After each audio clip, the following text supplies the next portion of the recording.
Hi there, it's Jim Filippi coming to you from the Filippi Law Firm. I hope you're having a great day thus far. I wanted to say a quick thank you to those of you that have taken the time out to read my blog. I hope you find those articles very useful. And to that end, I wanted to address a question that I personally had when I proofread it, and that is kind of clarifying what a proper beneficiary is. And so there aren't very many restrictions on what a beneficiary is when you designate one in your estate plan.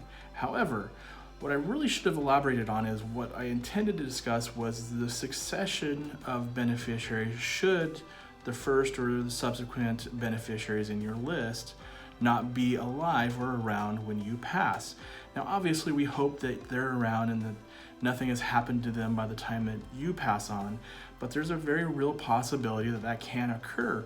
And so what we have to do as estate planners is plan for the unexpected to occur. And when you're talking about a trust specifically, if you don't have a beneficiary that is there to take your assets and ultimately no ascertainable beneficiary is available, your trust fails and ultimately ends up in probate court. And if everyone in your family line has no longer been alive and can't take, then there's a possibility that the state could take over your property. And quite frankly, I haven't run into anyone that gets real excited about that. So when you're planning your estate, I always suggest about selecting a remote contingent beneficiary. And what that is just, it's typically an entity of some kind, usually a charity, that is going to be around regardless.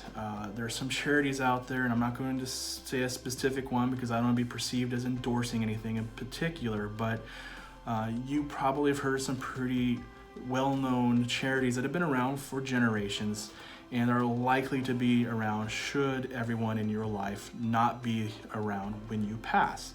And so those are the type of organizations that should probably be the last in your line of succession so that ultimately your assets go to benefit a charity rather than just going to be squandered by the state. So I hope that answered any questions that you may have had in that regards. If you do have questions, I always welcome those, and I do hope that today's video helped you. Thank you so much for watching. Have a great day.